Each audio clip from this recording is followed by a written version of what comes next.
So, sinasabi nga ng ilan na si Belle daw di umano ay nasasapawan si Miss Liza Soberano sa Hollywood. Kasi sinasabi po nila na matapos pong mag-quit si Miss Liza Soberano dito sa Pilipinas dahil nag-focus po siya sa kanyang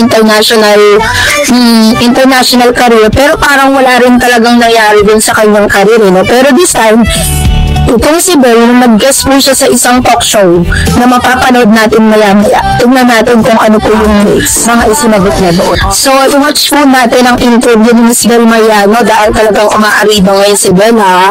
Ito po, mamaya po ipapaliwanag ko sa inyo kung ano yung ito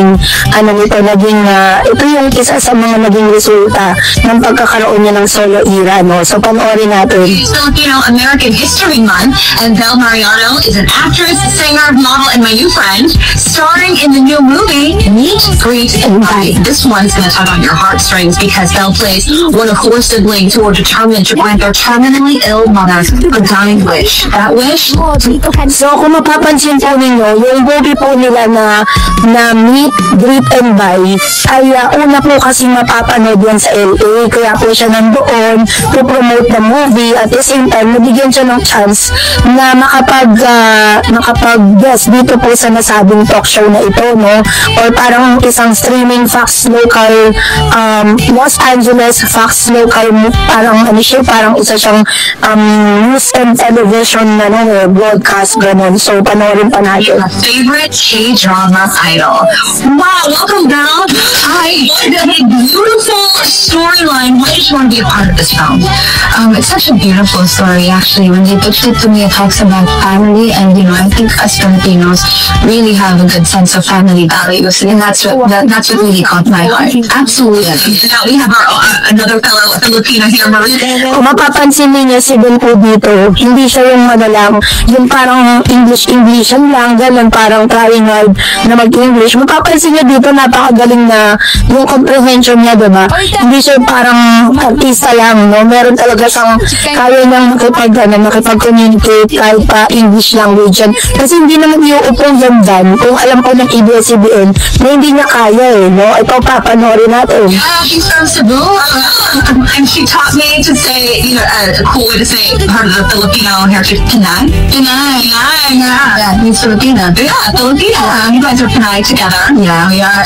Tell me, when you come here and you're celebrating Filipino American History Month, what does that mean to you? It means a lot, most especially doing this movie. I feel like now it's such a best time for us to just be so proud and be proud of it. Yeah, I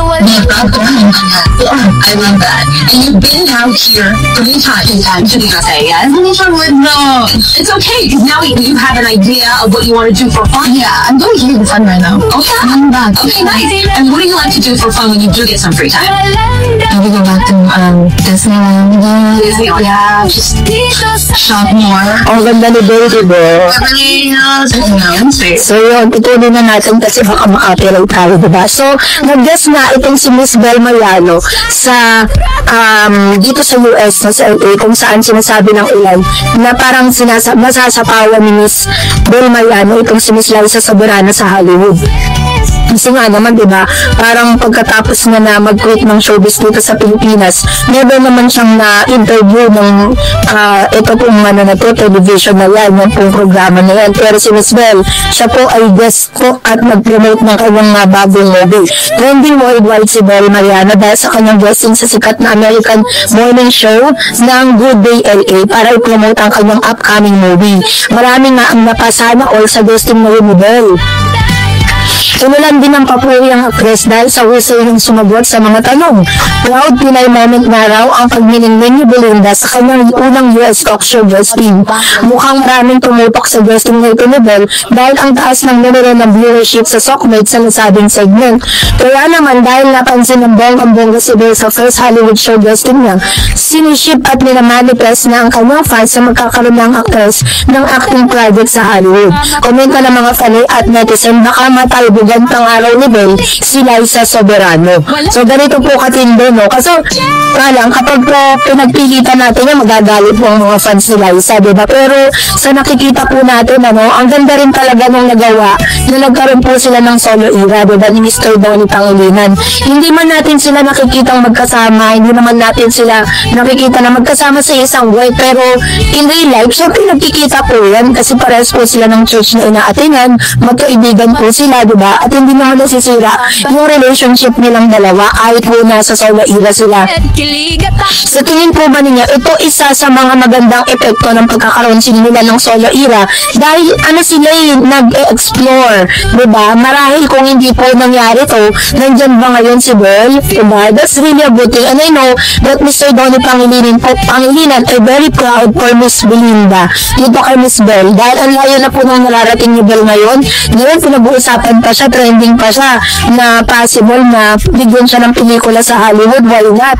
You know naman Miss Bel Mariano, napakagaling na actress. Doon lang po sa ginawa niya pong karakter, diba, sa Incognito, pinamalas niya rin kung gaano siya kagaling at ka-versatile na actress. At deserve po ni Miss Bel Mariano na maging isa sa mga nasasabi natin na maging bida sa nasabi pong nasabing project na ito, diba? So, at least, diba, ito pang pelikula na to, pinapatunayan lang talaga nila na talagang deserve ni Miss Bel lahat yan. At the same time is, marami pong mga fans si Miss Bel Mariano ang tuwang-tuwa dahil po sa mga magganap na ito. Ayun. So, yun po yung mga nagagawa ng mga solo era project nila, diba? Hindi po, umaga parang kahit hindi po sila magkasama ni Mr. Donnie Pangilinan, pinapatunayan nila na may mararating sila kahit hindi sila magkasama sa isang project. Pero syempre, marami pa rin po talagang nag-aspire at marami pa rin ang nag-aantay sa Don Bell, of course. Kasi marami na rin po silang pinasaya at may fandom na sila. Ang maganda pa rito, si Bel Mariano is nakasama niya po yung mga magagaling na actors, diba?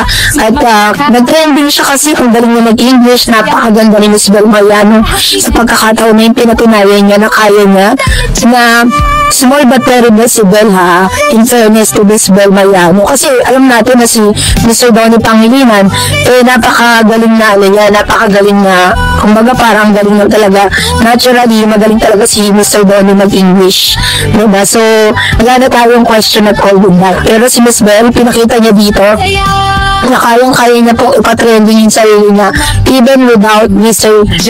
Donnie Pangilinan. So yun yung pinatunayan niya dito. Kaya naman sa mga fans po ni Miss Bel Mariano at Donnie Pangilinan, let's be happy for Miss Bel at huwag niyo pong kalimutan na supportahan, no?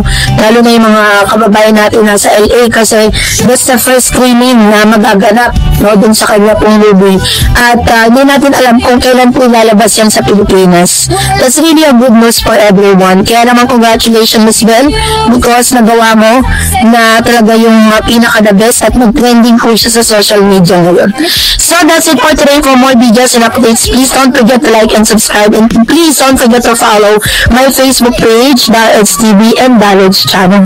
God bless everyone.